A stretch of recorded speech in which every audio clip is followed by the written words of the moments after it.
رواجی ذہن۔ ایلس ہووے امریکہ کے ایک مشہور شہر کا ایک معمولی کاریگر تھا۔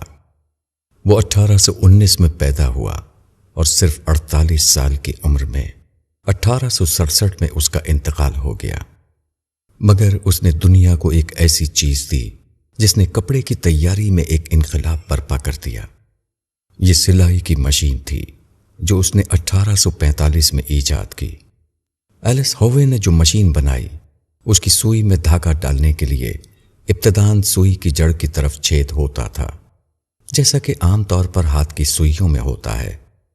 ہزاروں برس سے انسان سوئی کی جڑ میں چھید کرتا آ رہا تھا، اس لیے ایلس ہووے نے جب سلائی کی مشین تیار کی تو اس میں بھی عام رواج کے مطابق اس نے جڑ کی طرف چھید بنایا۔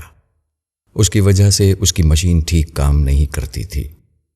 شروع میں وہ اپنی مشین سے صرف جوتا سی سکتا تھا، کپڑے کی سلائی اس مشین پر ممکن نہ تھی۔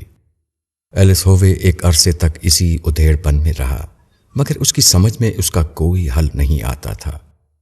آخرکار اس نے ایک خواب دیکھا۔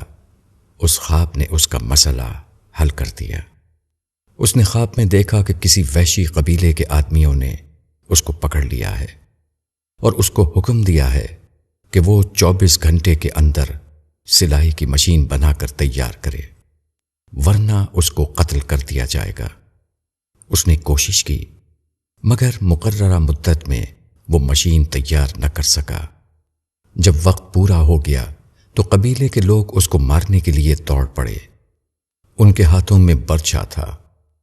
ہووے نے غور سے دیکھا تو ہر برچھے کی نوک پر ایک سوراخ تھا۔ یہی دیکھتے ہوئے اس کی نیند کھل گئی۔ ہووے کو آغاز مل گیا۔ اس نے برچھے کی طرح اپنی سوئی میں بھی نوک کی طرف چھید بنایا اور اس میں دھاگا ڈالا۔ اب مسئلہ حل تھا۔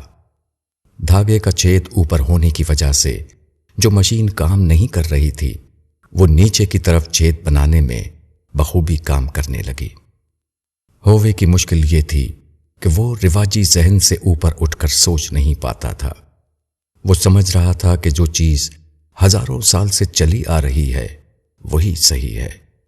جب اس کے لاشعور نے اس کو تصویر کا دوسرا رخ دکھایا، اس وقت وہ معاملے کو سمجھا اور اس کو فوراً حل کر لیا۔